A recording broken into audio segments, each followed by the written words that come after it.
why are we here? So, okay, the God, the giver of directions, the God is omnipotently whole.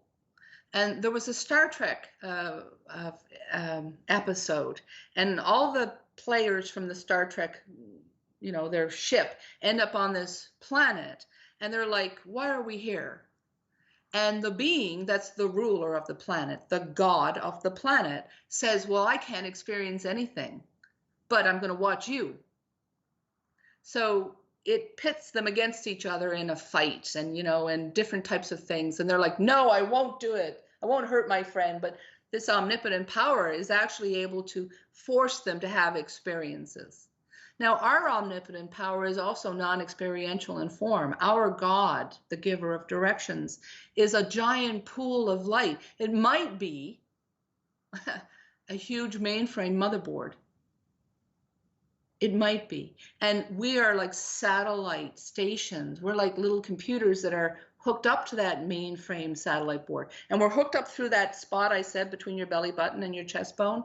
That's your third chakra. And it's where your umbilical cord that keeps the being tethered to the universe comes out of. It's where we're joined up to our true form. And we come here to see if we can remember what we really are. It really is like a game. We come down here, and between the ages of our birth and probably around 5 years old, we're going around as little soul beings in suits that are completely aware. You ever see a baby trying to figure out how their fingers work? Oh, right? So the being is in that baby going, how do I make this thing do that? Oh, it's trying to learn to drive its vehicle. That's what being a baby is about. Now, part of why we love babies is because they have not hit the forgetter.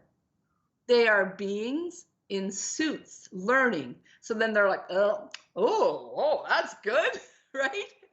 And so the baby grows up, and between birth and 5, depending on how much trauma it has, because trauma will knock the being into the human, and it'll be a dead-on forget. And it'll happen quick, and it'll happen young in the child because of trauma. If the child doesn't have trauma, I don't know what the ratio of non-childhood trauma is or how much trauma it would take, but the child continues to grow to about 5 or 6. And then when the child starts to really realize the word no, you can't do that. No, you can't do that. The child goes, wait, I can do anything. I'm omnipotent. But there's a parent going, no, you can't do that. No, you can't do that. So the child goes, oh, okay, this is where I push the forgetter. And the child pushes the forgetter, and the child thinks it's a human. And the truth is, it's a spiritual energy being in a human suit that has decided to let go of the ribbon that holds it to the source. And it says, I have faith. And it lets go of the ribbon that holds it to the source, and it thinks it's separate. Now, it wants to remember it's not. It's kind of like the SATs, like you're going to do all the things to get to the point that you go, oh, I remember. So at about 5 or 6 years old, we start the human journey. Now, if we knew we were omnipotent beings, as soon as the human journey got shitty and hard, we'd say, I'm going home. Bye. So it's part of why we can't remember, because you think you're a human, So as long as you think you're a human, you're in the game. But the key is to wake up, to realize you're not a human, still in the game. That's when I think the fun starts. So we are here to experience this earth plane. Experience emotions are key. Emotions are very, very important. Playing the game to the best of your ability, not checking out. If you're going to jump off the bridge or, off yourself, well, you're checking out of the game. And there's a lot of people that are depending on you for little pieces of their game, because we all come down and we all interact in these little groupings that build themselves out. Like you and I, in our experience together, we were meant to find each other because we said, yes, I'll be in your world, and yes, I'll be in your world. And then you look for that spot in the evolution of the human where you find these people. And then you go, oh, thank God.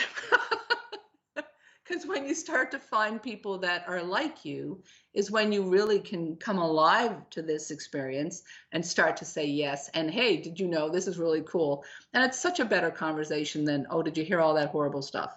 It's about us acknowledging and accepting and really truthfully owning, I'm not just a human.